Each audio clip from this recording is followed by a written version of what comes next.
தமிழ்நாட்டு அரசியல்ல இவங்க மத்தியில நம்ம அரசியல் பண்றதே வந்து ஒரு பெரிய சவாலா தான் இருந்துச்சு. இருந்து எல்லாமே நல்லா தான் போயிட்டு இருக்கோம். ஆனா சாயங்காலம் ஒரு 5 மணி 6 மணி தாண்டுச்சுனாலே என்ன ஆயிடும்னா எல்லாரும் வந்து நிறைய இளைஞர்கள் சரி நிறைய ஒரு 50 வயசுக்கு மேற்பட்டவங்கலாம் குடிச்சிருவாங்க. குடிச்சிட்டு என்ன பண்ணுவாங்கன்னா நாங்க வாகனம் பிரச்சாரம் தான் பண்ணுவோம். அப்ப நாங்க 6 மணிக்கு மேல போயிட்டு பாயிண்டா நின்று பேசும்போது முன்னாடி வந்து நின்றுட்டு நடனம் ஆடுறது, டான்ஸ் ஆடுறது, அசிங்கமான வார்த்தைகள்ல பேசுறது, ஒரு பொண்ணு தானே பெண் தானே உங்க அப்படின்ற மாதிரி பேசுறது. இது ஒரு நாள் 2 நாள் கிடையாது. எல்லா இடத்துலையுமே பொதுக்கூட்டம் போட்டாலே இந்த பிரச்சனை இருக்கும். ஆனால் அதை விட வாகன பிரச்சாரத்தில் அதிகமாக இருந்துச்சு. எல்லாம் அமைதியாக நின்று கேட்டுட்டு இருப்பாங்க. 4 பேர் இங்கே நின்று குடிச்சிட்டு வந்து என்ன சொல்கிறாங்கன்னே தெரியாமல் அவங்க தனி ஒரு ஸ்லாங்கில் பேசுகிறது, அந்த மாதிரி கொச்சையான நடவடிக்கைகள்லாம் இருந்துச்சு. அதுவும் எனக்கு மிகப்பெரிய சவாலாக இருந்துச்சு. ஐயோ அடுத்த பாயிண்ட் போனால் இங்கே எந்த ஏழரை இருக்குமோன்ற மாதிரி எனக்கு தோணிட்டு இருந்தது.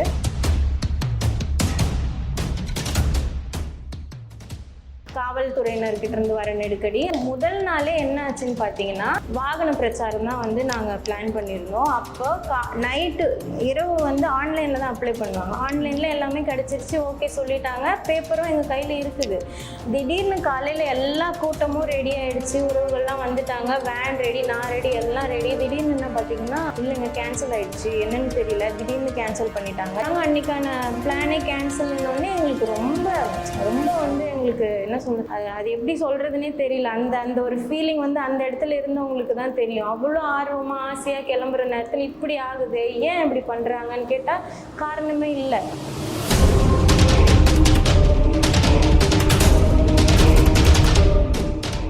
அப்போ நீங்கள் யோசிச்சு பாருங்கள், அன்றைக்கி முழு நாள் நாங்கள் வாகன பிரச்சாரத்துக்கான ஷெட்யூல் போட்டிருக்கோன்னா அது திடீர்னு ஒரு செகண்டில் நாங்கள் மாற்ற முடியாது. வேறு எந்த தொகுதிக்கும் நாங்கள் வந்து போக முடியாது, வேறு எந்த ஏரியாவுக்கும் போக முடியாது. சொன்ன ஏரியாவில் தான் நாங்கள் போய் ஆகணும். அதனால என்ன பண்ணோம், சரி வாகனம் எல்லாத்தையும் அனுப்பி விட்டுட்டு நாங்கள் வந்து நடந்தே போக ஆரம்பிச்சிட்டோம். நீ வண்டியை பிடுங்கன்னா எங்களால் ஒன்றும் பண்ண முடியாதுன்னு நினச்சிக்கிட்டு இருக்கியா? ஏன் எங்ககிட்ட கால் இல்லையா, நாங்கள் நடந்து போக முடியாதா, வாய் இல்லையா, மைக் இல்லையா அப்படின்னு சொல்லிட்டு அந்த ஹேண்ட் மைக் எடுத்துட்டு நாங்கள் நடந்தே போயிட்டோம்.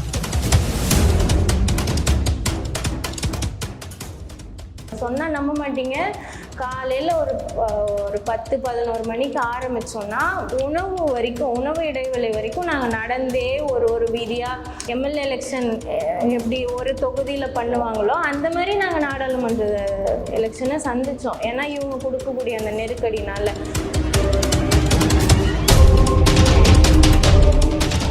அந்த நேரத்தில் வந்து வெயில் அதிகமாக இருந்தது. அது தர்மபுரியில் வந்து ரொம்ப வெயில் அதிகம். அந்த வெயில் தாக்கத்தில் எப்படி சமாளிச்சிங்க?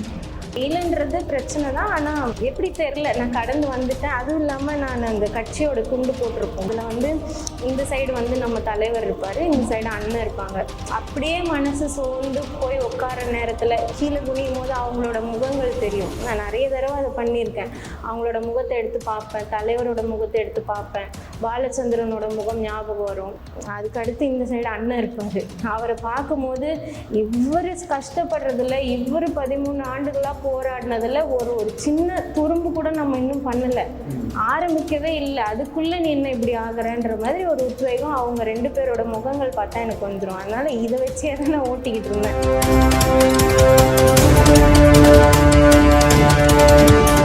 வணக்கம். இன்று நம்மோட நேரங்களுக்கு இணைந்திருப்பது தர்மபுரி நாடாளுமன்ற தொகுதியில் நாம் தமிழர் கட்சி சார்பாக போட்டியிட்ட வேட்பாளர் மருத்துவர் அக்கா அபிநயா அவர்கள். அக்கா வணக்கம். நல்லா இருக்கீங்களா? நல்லா இருக்கு. உங்களுடைய தேர்தல் பரப்புரை எல்லாம் முடிஞ்சிருச்சு. அந்த தேர்தல் பரப்புரையப்ப நீங்க பிரச்சாரம் பண்ணும் போதெல்லாம் எதெல்லாம் உங்களுக்கு சிக்கல்களா இருந்துச்சு, இதெல்லாம் சவால்களா இருந்தது? தமிழ்நாட்டு அரசியல்ல இவங்க மத்தியில நம்ம அரசியல் பண்றதே வந்து ஒரு பெரிய சவாலா தான் இருந்துச்சு. ஏன்னா இப்ப இருக்கக்கூடிய காலகட்டங்கள்ல மற்ற அரசியல்வாதிகளோட மற்ற அரசியல் கட்சிகளோட நாம் தமிழர் கட்சி போட்டியிடுறதோ அந்த வேட்பாளர்களோட நம்ம நின்று சண்டை செய்யறதோ மக்கள் எப்படி பாக்குறாங்கன்னா, இவங்களும் மற்ற கட்சி போல தானே இருக்க போறாங்க, இவங்களும் மற்ற திராவிட கட்சிகளை போல தான் இருப்பாங்க, இவங்களும் மற்ற சாதிய கட்சிகள் போல தான் இருப்பாங்க, இவங்க கிட்ட என்ன புதுசா இருந்துற போதுன்ற ஒரு ஏக்கமும் ஒரு கோவமும் மக்கள் கிட்ட இருக்கு. அது வந்து எனக்கு எப்படி இருந்துச்சுன்னா, உண்மையா சொல்ல போனா ஒரு மாதிரி அசிங்கமா இருந்தது எனக்கு. என்னடா மக்கள் நம்மளை இப்படி நினைக்கிறாங்களே, இப்படி பார்க்குறாங்களே, ஒரு மாதிரி அருவருப்பாகவே இருந்தது. இப்படியும் ஒரு சமுதாயத்தை மாற்றி வச்சுட்டாங்களே, என் மக்களை இப்படி மாற்றி வச்சுட்டாங்களே. ஏதோ ஒரு அரசியல் கட்சியை பார்த்தாலும் ஒரு ஏமாற்றத்தோடு பார்க்குறது, ஒரு கோவத்தோடு பார்க்குறது, ஒரு அசிங்கமாக பார்க்குறது. இப்படி எப்படி தான் நீங்கள் மாற்றி வச்சிங்க? இத்தனை வருஷம் உங்களுக்கு வந்து ஆளை கொடுத்தது இப்படி மக்களை மாற்றி வச்சிருக்கிறதுக்கு தான் நான் அப்படின்ற மாதிரி எனக்கு ரொம்ப வருத்தமாக இருக்கும். நான் எப்போ ஒரு அதிகப்படியான கூட்டங்கள் இருக்கிற இடத்துல நான் முத போய் சொல்லும் போதே வந்து இதுதான் சொல்லி ஆரம்பிப்பேன். இந்த மாதிரி இந்த உச்சி வெயில்ல உங்ககிட்ட வந்து 13 ஆண்டு காலங்களா கூட்டணி இல்லாமல் போராடி உங்ககிட்ட வந்து முறையிட்டு இருக்கோம். திரும்ப உங்ககிட்ட வந்து ஒரே ஒரு வாய்ப்பு கேட்குறோம். இது எதுக்குன்னு நினைக்கிறீங்கம்மா? ஓட்டுக்காக நினைக்கிறீங்களா? வாக்கு அரசியல் நினைக்கிறீங்களா? கிடையாது. நாங்கள் மற்ற அரசியல் கட்சிகளை போல இல்லை, வாக்குக்கானவர்கள் அல்ல, அடுத்த தலைமுறையினரின் வாழ்க்கைக்கானவர்கள்னு சொல்லி தான் மற்ற அரசியல் கட்சிகளை போல பார்க்கவே பார்க்காதீங்கன்னு சொல்லி தான் நான் ஆரம்பிப்பேன். ஏன்னா அப்படி மாற்றி வச்சுட்டாங்க. அது எனக்கு ரொம்ப ஒரு பெரிய சவாலாக இருந்துச்சு. ஏன்னா நம்ம கொஞ்சம் தனித்துவமாக இது மற்ற கட்சி போல இல்லைன்னு நம்ம புரிய வைக்கிறதுக்கே எனக்கு வந்து கொஞ்சம் இதுவாக இருந்துச்சு. இது எல்லா வேட்பாளர்களுமே சந்திச்சிருப்பாங்கன்னு நினைக்கிறேன். காலையிலேருந்து எல்லாமே நல்லா தான் போயிட்டு இருக்கோம். ஆனால் சாயங்காலம் ஒரு 5 மணி 6 மணி தாண்டுச்சுனாலே என்ன ஆயிடும்னா எல்லாரும் வந்து நிறைய இளைஞர்கள் சரி, நிறைய ஒரு 50 வயசுக்கு மேற்பட்டவங்கலாம் குடிச்சிருவாங்க. பொதுமக்கள்லாம் குடிச்சிட்டு என்ன பண்ணுவாங்கன்னா, நாங்கள் வாகனம் பிரச்சாரம் தான் பண்ணுவோம். 10 நாள் கிட்ட நாங்கள் வந்து பொதுக்கூட்டங்கள் போட்டுட்டு இருந்தோம். அந்த 10 நாளைக்கு மேலே நாங்கள் என்ன பண்ணிட்டோம்னா வாகனம் பிரச்சாரமே பண்ண ஆரம்பிச்சிட்டோம். பொதுக்கூட்டத்தை ஃபுல்லாக ரத்து பண்ணிட்டு வாகனம் பிரச்சாரம் பண்ணுவோம். அப்போ நாங்கள் 6 மணிக்கு மேலே போயிட்டு பாயிண்டாக நின்று பேசும்போது முன்னாடி வந்து நின்றுட்டு நடனம் ஆடுறது, டான்ஸ் ஆடுறது, அசிங்கமான வார்த்தைகளில் பேசுறது, ஒரு பொண்ணு தானே, பெண் தானே இவங்க அப்படின்ற மாதிரி பேசுறது, ரொம்ப அரைகுறை ஆடையோடு இருக்கிறது, படுத்து கிடக்கிறது. இது ஒரு நாள் 2 நாள் கிடையாது. எல்லா இடத்துலையுமே பொதுக்கூட்டம் போட்டாலும் இந்த பிரச்சனை இருக்கும். ஆனால் அதை விட வாகன பிரச்சாரத்தில் அதிகமாக இருந்துச்சு. எல்லாம் அமைதியாக நின்று கேட்டுட்டு இருப்பாங்க. 4 பேர் இங்கே நின்று குடிச்சிட்டு வந்து என்ன சொல்கிறாங்கன்னே தெரியாமல் அவங்க தனி ஒரு ஸ்லாங்கில் பேசுறது, அந்த மாதிரி கொச்சையான நடவடிக்கைகள்லாம் இருந்துச்சு. அதுவும் எனக்கு மிகப்பெரிய சவாலாக இருந்துச்சு. ஐயோ, அடுத்த பாயிண்ட் போனால் இங்கே எந்த ஏழரை இருக்குமோன்ற மாதிரி எனக்கு தோணிட்டு இருந்தது. அதை தவிர்த்து பார்த்தீங்கன்னா நிதி பிரச்சனை தான்.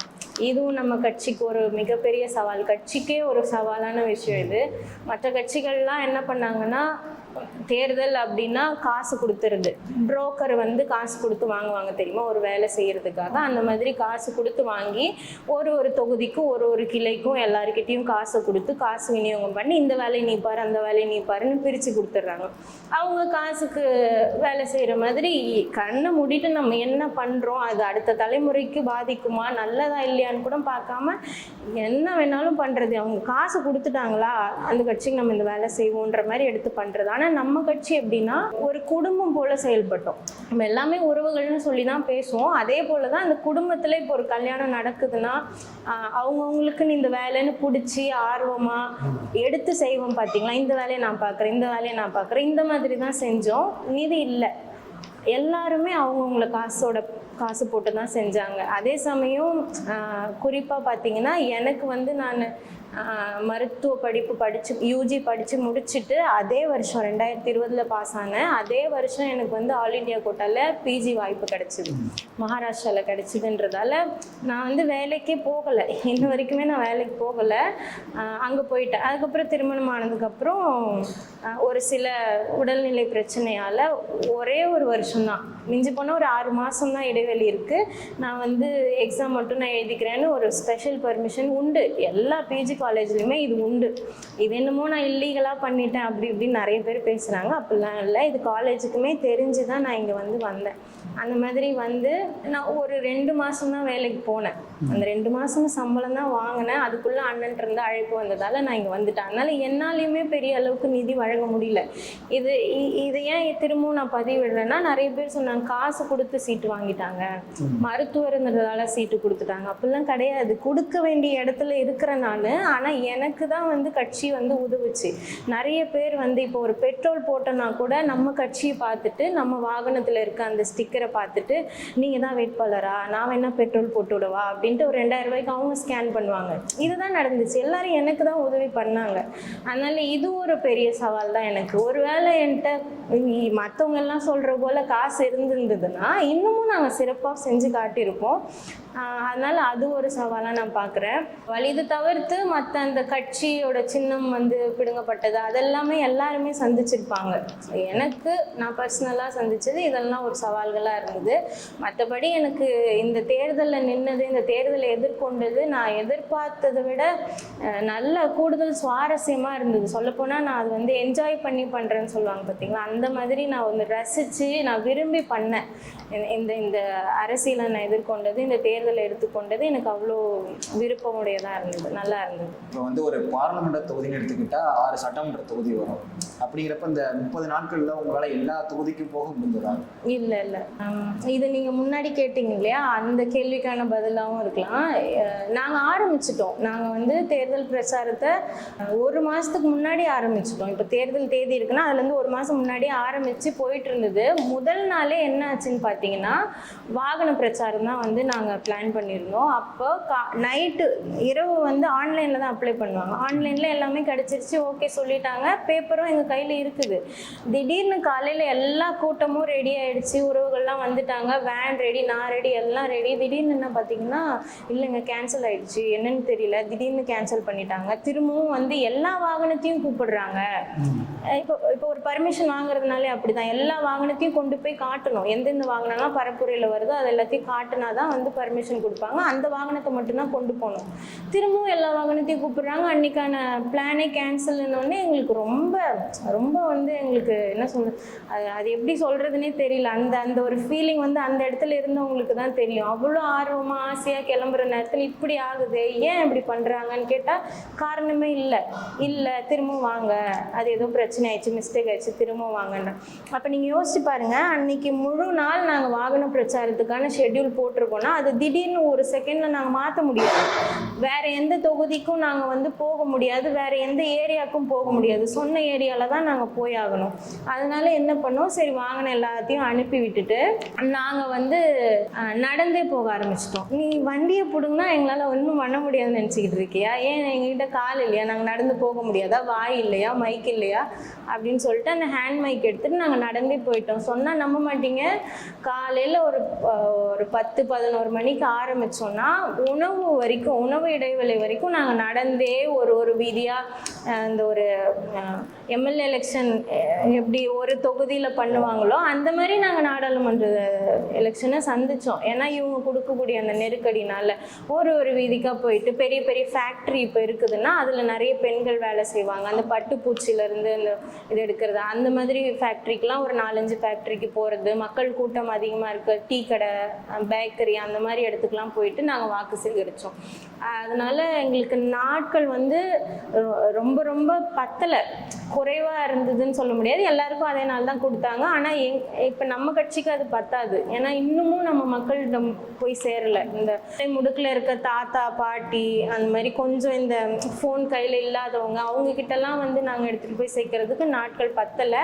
நிறைய பேர் வந்து கேட்பாங்க, ஏன் எங்கள் தொகுதிக்கு வரமாட்டீங்க, எங்கள் தொகுதிக்கு வாங்க, 10-15 இளைஞர்கள் இருக்கும், நம்ம கட்சி தான், வாங்க வாங்க வாங்க. அதெல்லாம் பார்க்கும்போது ஐயோ போக முடியாமல் போகுது. எனக்கு வந்து இன்ஸ்டாகிராம்லாம் மெசேஜ் வரும், ஃபேஸ்புக்லாம் மெசேஜ் பண்ணுவாங்க, இந்த தொகுதிக்கு வாங்கக்கா, நாங்கள் ஆர்வமாக இருக்கோம், வேலை செய்யலாம் சொல்லுவாங்க. ஆனால் அதனால் கவர் பண்ண முடியல. ஒன்று இவங்ககிட்டேருந்து வர நெருக்கடி, காவல்துறையினர்கிட்டேருந்து வர நெருக்கடி, அதனால எங்களால் போக முடியாமல் போச்சு. இன்னொன்று வந்து நேரம் இல்லை. இன்னும் நாங்கள் கடைசி நாள் முடிக்கும் போது கூட நினச்சோம், இன்னும் ஒரு 5 நாள், இன்னும் ஒரு 10 நாள் கொடுத்துருந்தா போதுமே, போக முடியாத ஒரு லிஸ்ட்டுன்னு இருக்கும்ல, அது அந்த 5 நாள் முடிச்சிருப்போம். ஆனால் எங்களால் போக முடியல. அதுதான் எங்களுக்கு ஒரு இதுவாக இருந்துச்சு. அந்த நேரத்தில் வந்து வெயில் அதிகமாக இருந்தது. அது தர்மபுரியில் வந்து ரொம்ப வெயில் அதிகம். அந்த வெயில் தாக்கத்தெல்லாம் எப்படி சமாளிச்சிங்க? ஐயோ, உண்மையாக சொல்லணும்னா நான் வந்து இப்போ வீட்டுக்கு வந்துட்டு ஏப்ரல் 19ஆம் தேதி முடிச்சுட்டு வீட்டுக்கு வந்துட்டு நான் ஒரு செகண்ட் உட்காந்து யோசிக்கும் போது தான் தெரிஞ்சுது, அந்த 20 நாள் நம்மளாம் இதெல்லாம் பண்ணோம், நம்மளாம் இதெல்லாம் செஞ்சோம், நம்ம கடந்து வந்திருக்கோமா, இவ்வளோ விஷயங்கள் நம்ம செஞ்சோமான்னும் போது எனக்கே வந்து பிரமிப்பாக இருக்கும். நான் தான் பண்ணனா அப்படின்ற மாதிரி இருக்கும். ஏன்னா உங்களுக்கே தெரியும், தருமபுரி தான் வந்து இருக்கிறதுலே ஒரு வறண்ட மாவட்டம், வறட்சி மாவட்டம்னு சொல்லுவாங்க. மற்ற இடங்களில் வெயில் அடித்தாலுமே கொஞ்சமாச்சும் அந்த ஈரப்பதமான காற்று இருக்கும், மழை அந்த மரங்கள்லாம் இருக்கும், அதுலேருந்து கொஞ்சம் ஈரப்பதமாவது காற்று இருக்கும். நீங்கள் தருமபுரி பொறுத்த வரைக்கும் அந்த மேட்டூர் சைட்லாம் நீங்கள் போயிட்டீங்கன்னு வச்சுக்கோங்க, ஃபுல்லாக பச்சையாக எதாவது பார்த்துட மாட்டோமா, மரங்களை பார்த்துட மாட்டோமா, நம்ம ஏங்குவோம். அந்த அளவுக்கு இருந்தது. ஃபுல்லாக டாடா ஏஸ்லேயே தான் நாங்கள் போயிட்டு இருந்தோம். நின்றுட்டே போவேன், அவ்வளோ வெயில் வந்து மூஞ்சில் அப்படியே காற்று படும், அப்படியே சூடாக வந்து படும், எரியும் மூஞ்சிலாம். என்ன பண்ணுறதுனே தெரியாது. இந்த இடத்துல வந்து எனக்கு ப்ளவுஸ் போட்டு இந்த இடம் ஃபுல்லாகவே எனக்கு வந்து அந்த சன்பர்ன் சொல்லுவாங்க பார்த்தீங்களா, அந்த மாதிரி எரிஞ்சு போய் தோலே பிச்சுட்டு வர மாதிரி ஆயிடுச்சு. கொப்பளம் போட்டு 2 சைடும் வந்து தோலே பிச்சுக்கிச்சு, கை ஃபுல்லாக அந்த மாதிரி ஆயிடுச்சு. ஏன்னா மேற்கூரை கிடையாது நமக்கு.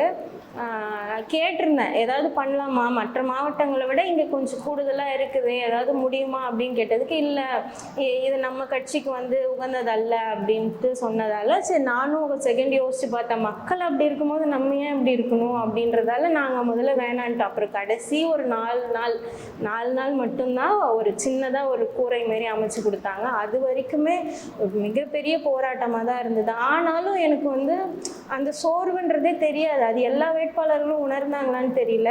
அங்கே காரில் இருக்க வரைக்கும் தெரியாது, ரூம் இருக்க வரைக்கும் தெரியாது. ஆனால் மேடை ஏறிட்டோன்னா, அந்த வேனில் ஏறிட்டோன்னா ஒரு உற்சாகம் வந்துடும். மக்களை பார்க்க போகிறோம், நம்ம கட்சியை பற்றி நம்ம வந்து எடுத்து சொல்ல போகிறோம், அண்ணனோட கொள்கையில் வந்து மக்கள்கிட்ட சொல்ல போகிறோம், ஒரு உலக அரசியலை பேச போகிறோன்ற ஒரு உத்வேகம் வந்துடும்.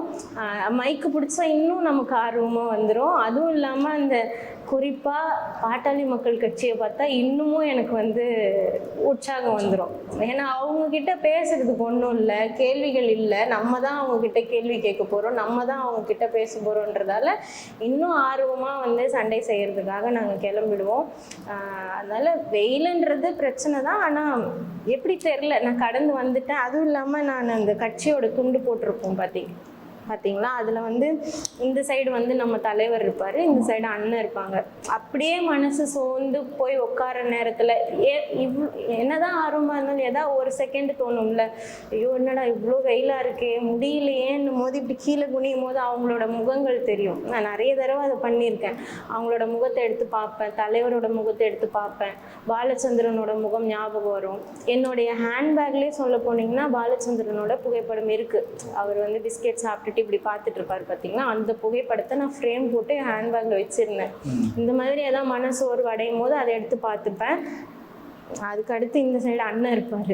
அவரை பார்க்கும்போது இவர் கஷ்டப்படுறதில்ல, இவர் 13 ஆண்டுகளாக போராடினதில் ஒரு சின்ன துரும்பு கூட நம்ம இன்னும் பண்ணலை, ஆரம்பிக்கவே இல்லை, அதுக்குள்ளே நீ என்ன இப்படி ஆகுறன்ற மாதிரி ஒரு உத்வேகம் அவங்க 2 பேரோட முகங்கள் பார்த்தா எனக்கு வந்துடும். அதனால் இதை வச்சே தான் நான் ஓட்டிக்கிட்டு இருந்தேன்.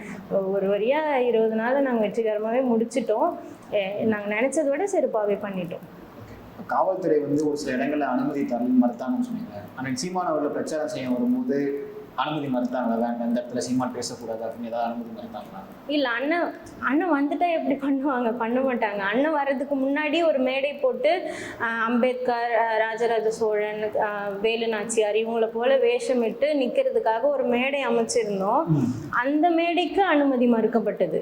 பர்மிஷன் கேட்டு தான் பண்ணோம். நம்ம கட்சியை பொறுத்த வரைக்கும் அடாவடியாக நம்ம எதையுமே பண்ண மாட்டோம். நீ வைக்கக்கூடாதுன்னா நாங்கள் வைப்போம், இப்படிலாம் நம்ம கிடையாது. அதுவும் எலெக்ஷன் நேரத்தில் அதெல்லாம் நம்ம பண்ணவே மாட்டோம். அதனால் பெர்மிஷன் கேட்டு தான் நாங்கள் வச்சோம். ஆனால் திடீர்னு அண்ணன் வர சமயத்தில் அதெல்லாம் எடுங்க, அந்த மாதிரிலாம் நிற்கக்கூடாது அப்படின்னுட்டாங்க. ஆனால் அதையும் மீறி நம்மளுடைய பசங்கள்லாம் பேசி, உறவுகள்லாம் பேசி அதை பண்ணிட்டாங்க. மற்றபடி அண்ணன் வந்த நேரத்தில் எதுவுமே பிரச்சனை இல்லை, நல்லா தான் போயிட்டு இருந்தது. சும்மா எல்லா இடத்துலையும் இதை சந்திச்சிருப்பாங்க, மக்கள் மத்தியில் சும்மா ஒரு சலசலப்பு ஏற்படுத்துறது அந்த மாதிரி பண்ணுறது இருந்தது. அது கடந்து வந்துட்டோம், அவ்வளோதான். அது இல்லைன்னா தானே பிரச்சனை.